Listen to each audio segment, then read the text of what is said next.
Morning பாப்பாவை ஸ்கூலில் drop பண்ணிவிட்டு பக்கத்தில் தானே பாடி சரவணா ஸ்டோர்ஸ்னு சில திங்ஸ் வாங்கினோன்னு பாடி சரவணா ஸ்டோர்ஸ் போனால் ஷாப்பே ஓப்பன் பண்ணல.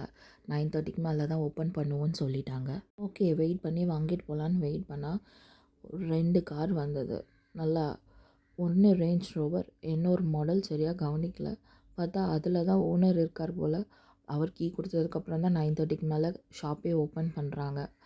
ரேஞ்ச் ரோவர் பார்த்தா பாடி கார்ட்ஸ், அவருக்கு வர பாடி கார்ட்ஸ் வர காரே ரேஞ்ச் ரோவரில் தான் வந்து இறங்குறாங்க.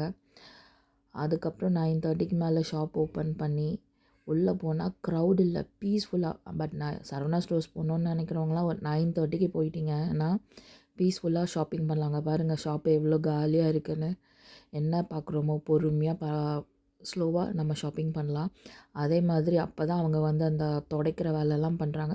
ஸோ அக்கா இந்த சைடு வராதிங்க, அந்த சைடு வராதிங்க, மிதிக்காதீங்கன்னு கொஞ்சம் டிஸ்டர்பன்ஸாக இருக்குது. அது மட்டும் ப்ரொவிஷன் அண்ட் வெஜிடபிள் கவுண்டரில் தான் க்ரௌடே. வெஜிடபிள்ஸ்லாம் அவ்வளோ நல்லா ஃப்ரெஷ்ஷாக மார்னிங்கே இருக்குது. ஸோ மொத்த க்ரௌடும் அங்கே தான் இருந்ததே தவிர மற்ற எல்லா செக்ஷனும் நல்லா ஃப்ரீயாக இருந்தது. ஆடி சரவணா ஸ்டோர்ஸ் போகணுன்னு நினைக்கிறவங்க மார்னிங் போனீங்கன்னா நல்லா பீஸ்ஃபுல்லாக பொறுமையாக ஷாப்பிங் பண்ணிவிட்டு வரலாம். பட் இதே ஃபஸ்ட் டைம் நான் எத்தனையோ முறை பாடி சரவணா ஸ்டோர்ஸ் போயிருக்கேன். பட் இவ்வளோ காலையில் சீக்கிரமாக போய் இவ்வளோ பீஸ்ஃபுல்லாக ஷாப்பிங் பண்ணது இதுதான் ஃபஸ்ட் டைம்.